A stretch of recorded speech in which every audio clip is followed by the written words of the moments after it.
Times web news में आप सभी का स्वागत है। हम बात करेंगे आजमगढ़ की लालगंज लोकसभा सीट की। आजमगढ़ में दो लोकसभा सीटें आती हैं, एक आजमगढ़ लोकसभा सीट है और दूसरा है लालगंज लोकसभा सीट। करेंगे लालगंज लोकसभा सीट की। ऐसे तो लालगंज लोकसभा सीट 1962 में पहली बार आई थी और वहाँ भारतीय जनता पार्टी, समाजवादी पार्टी, बसपा और कांग्रेस सभी ने अपना अपना परचम लहराया है।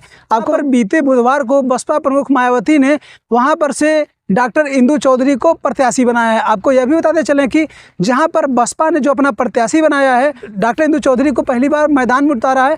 ऐसे उन्हें राजनीति का कोई भी अनुभव नहीं है, लेकिन वह एक सामाजिक कार्यकर्ता है और जिस प्रकार से उन्हें प्यार दुलार मिला है, उसी को देखते हुए बसपा ने डॉक्टर इंदु चौधरी को आजमगढ़ के चुनावी मैदान में उतारा है। सबसे पहले यह जान लीजिए कि और पार्टियाँ मतलब कि समाजवादी पार्टी और भारतीय जनता पार्टी ने किन किन चेहरों पर दांव लगाया है। तो जिस प्रकार से लेते हैं इंदु चौधरी के बारे में, तो इंदु चौधरी मूलतः उत्तर प्रदेश के अंबेडकर नगर जिले की रहने वाली हैं और 2007 से भारत के माने जाने यूनिवर्सिटी बीएचयू में 2007 से असिस्टेंट प्रोफेसर की नौकरी करती हैं। आपको यह भी बताते चलें कि डॉक्टर इंदु चौधरी बहुजन नायक और कांसीराम से काफ़ी प्रेरित हैं और ऐसे तो सोशल वर्कर रही हैं और सोशल वर्क का काम करती हैं।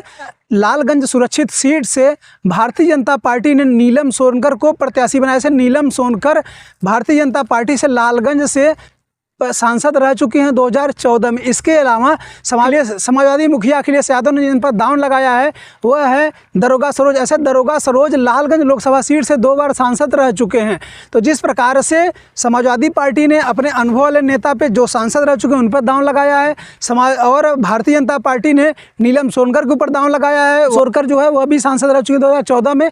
और इसी प्रकार से बसपा ने इंदु चौधरी के ऊपर दांव लगाया है और 2019 का लोकसभा चुनाव में बसपा ने वहां से जीत दर्ज की थी, क्योंकि उत्तर प्रदेश में 2019 के लोकसभा चुनाव में सपा और बसपा और आरएलडी का गठबंधन। लालगंज लोकसभा सीट बसपा के खाते में गई थी और बसपा ने वहां से संगीता आज़ाद को मैदान में उतारा था। संगीता आज़ाद लगभग 1,60,000 से अधिक मतों से जीतकर संसद भवन पहुंची थी। लेकिन अभी बीते कुछ दिनों घटनाक्रम में जिस प्रकार से बसपा को छोड़ करके सभी प्रत्याशी, सभी सांसद नए दलों में रहे हैं और अपने स्थान को खोज रहे हैं। ऐसे यह भी बता दें आपको कि बसपा के 2019 के लोकसभा चुनाव में बसपा की तरफ से 10 सांसद चुन करके संसद भवन गए थे, जिसमें से बसपा ने या तो ज़्यादातर लोगों को पार्टी से निकाल दिया है या तो लोगों को टिकट नहीं दिया। केवल बसपा ने एक प्रत्याशी को टिकट दिया है, वह भी दूसरे सीट से जहां से वो जीते थे वहां से उन्होंने प्रत्याशी नहीं बनाया है। तो और जो अगर हम बात करते हैं 2019 की लालगंज लोकसभा सीट से,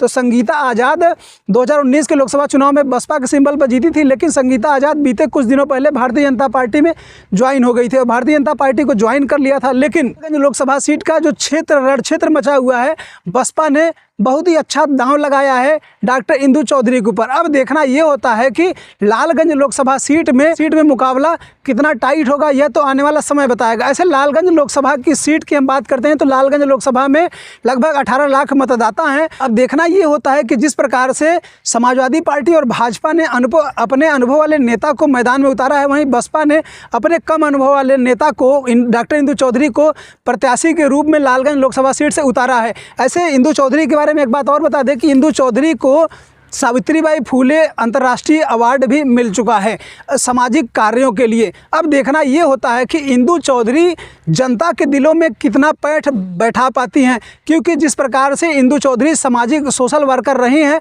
सोशल वर्कर वाला उनका इम्पैक्ट जनता जो है वह वोट में कितना बदल पाती है वाला, यह जो वोट है जो सोशल वर्कर वाला है यह कितना वोट में तब्दील हो पाता है, यह तो आने वाला समय बताएगा। और लालगंज लोकसभा सीट की जनता तय करेगी कि किसको चुन करके संसद भवन भेजती है। ऐसे इस खबर को लेकर के आप क्या सोचते हैं डॉक्टर इंदु चौधरी के बारे में, नीलम सोनकर के बारे में और दरोगा सरोज के बारे में, जो लोग वहां से प्रत्याशी हैं? लालगंज लोकसभा सीट के क्या मुद्दे हो सकते हैं? क्या वहां पे फैक्टर भारी रहता है? ये कौन सा मुद्दा वहां पे भारी रहता है? ऐसे इन खबरों लोग को आप क्या सोचते हैं? अपनी राय जरूर दें। तब तक हमें इधर दीजिए। नमस्कार।